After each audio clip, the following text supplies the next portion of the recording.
கிறிஸ்துவுக்குள் மிகவும் பிரியமானவர்களே, இயேசு கிறிஸ்துவின் நாமத்தில் உங்கள் யாவரையும் அன்போடு கூட நான் வாழ்த்துகிறேன். இந்த நாளிலும் நாம் நேற்றைய தினத்துல தியானித்த அந்த தொடர்ச்சியை நம்ம பார்க்க போகிறோம். நம்மை ஆசீர்வதிப்பதே அவருக்கு பிரியமாய் இருக்கிறது என்று சொல்லி நாம் அறிந்திருக்கிறோம். யாத்திராகமம் 15ஆம் அதிகாரம் 26ஆம் வசனத்துல நம்ம பார்க்கிறோம். நான் எகிப்தியருக்கு வரப்பண்ணின வியாதிகளில் ஒன்றையும் உனக்கு வரப்பண்ணேன்.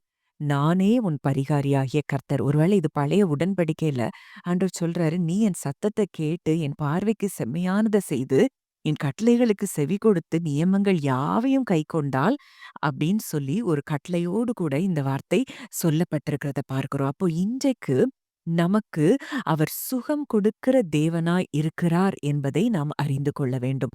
அதுதான் அவருடைய இருதயம். தன் பிள்ளைகள் எல்லாரும் சுகத்தோடு இருப்பதுதான் அவருடைய சித்தமாய் இருக்கிறது. ஒரு வியாதியும் நான் உனக்கு வர பண்ண மாட்டேன் அப்படின்னு சொன்னார்னா, நம்ம வியாதியோடு இருப்பது அவருடைய சித்தம் அல்ல. சங்கீதம் 103, 3, 4, 5ல கூட நம்ம பார்க்கிறோம்.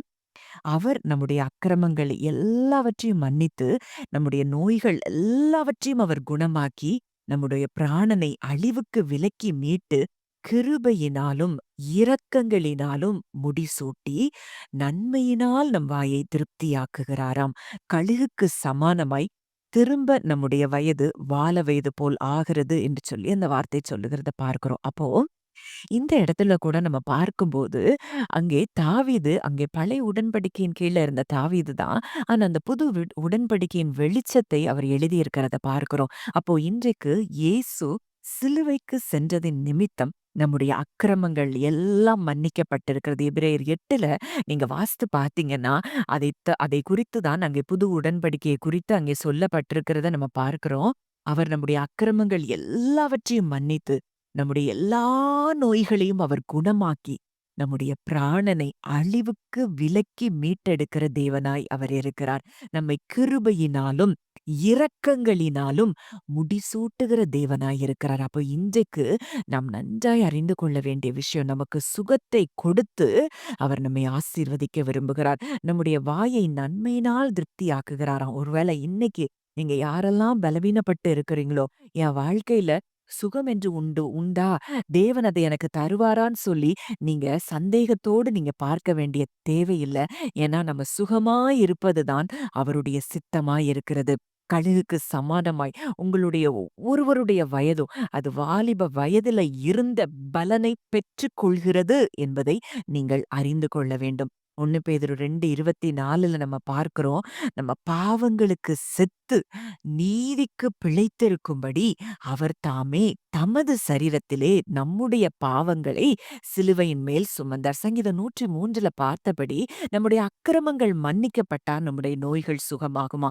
இன்றைக்கு சிலுவையிலே தேவன் அவருடைய சரீரத்துல நம்முடைய பாவங்கள் எல்லாவற்றையும் அவர் சுமந்து தீர்த்தபடியினால அவருடைய தழும்புகளால நம்ம எல்லாரும் குணமாக்கப்பட்டிருக்கிறோம் அப்படிங்கிறது தான் மிகப்பெரிய சத்தியமாய் இருக்கிறது. இன்றைக்கு யாரெல்லாம் நீங்க ஒரு விதமான பயத்துல, துக்கத்துல, ஐயோ எனக்கு சுகமே இல்லையே, என்றைக்கு என் வியாதி சுகமாகும்? தேவன் எனக்கு சுகத்தை கொடுப்பாரா? இது எனக்கு சுகத்தை கொடுக்கறது அவருக்கு சித்தம் தானா? நான் இதெல்லாம் செஞ்சிருக்கிறேன்னு அதனாலதான் எனக்கு இந்த பாவமா, இந்த வியாதியா அப்படின்லாம் நீங்க குழப்பத்தோட இருக்கலாம். இல்ல, உங்க பாவங்கள் அத்தனையையும் அவர் சிலுவையிலே சுமந்து தீர்த்து முடித்திருக்கிறார். உங்களை சுகமாக்குவதே அவருடைய சித்தமாய் இருக்கிறது. உங்களை சுகப்படுத்துவதே அவருடைய ஆசீர்வாதமாய் இருக்கிறது. அப்போ இன்றைக்கு உங்களை ஆசீர்வதிக்கிறது, உங்களுக்கு சுகத்தை கொடுத்து உங்களை ஆசீர்வதிப்பதுதான் அவருக்கு பிரியமாய் இருக்கிறது. அப்போ நம்ம தியானித்தபடி நமக்கு சமாதானத்தையும் சந்தோஷத்தையும் நம்முடைய தேவைகளை குறைவுகளை எல்லாம் நீக்குவதும் நமக்கு சுகத்தை கொடுப்பதும் தான் அவருடைய சித்தமாய் இருக்கிறது. இதெல்லாம் கொடுத்து நம்மை ஆசீர்வதிப்பதுதான் நம் தேவனுடைய, நம் தகப்பனுடைய விருப்பமாய் இருக்கிறது என்பதை அறிந்து கொண்டால் மாத்திரமே நாம் அந்த ஆசீர்வாதங்களை சுதந்தரித்துக் கொள்ள முடியும். ஜெபிக்கலாம். நல்ல தகப்பனே, நன்றியோடு உம்மை துதிக்கிறோம், ஸ்தோத்தரிக்கிறோம் அப்பா. இந்த நல்ல நாளிலும் எங்களோடு கூட இடைப்பட்ட உம்முடைய வார்த்தைக்காக நாங்கள் நன்றி செலுத்துகிறோம். ஆண்டவரே, இதை கேட்கிற எல்லாருடைய வாழ்க்கையிலும், அவர்கள் குடும்பத்தார் எல்லாருடைய வாழ்க்கையிலும் கர்த்தர் நீர் சுகத்தை அனுப்புகிறபடியினால் நன்றி செலுத்துகிறோம். கழுகுக்கு சமானமாய் ஒவ்வொருவருடைய வயதையும் கர்த்தர் நீர் வால வயது போல் மாற்றுகிறதற்காக நன்றி செலுத்துகிறோம். கேட்ட வார்த்தையின்படி கர்த்தர் ஒவ்வொருவரையும் ஆசீர்வதிக்கிறதற்காக நன்றி செலுத்துகிறோம். இயேசுவின் மூலம் கேட்கிறோம் ஜீவனுள்ள நல்ல பிதாவே. ஆமென்.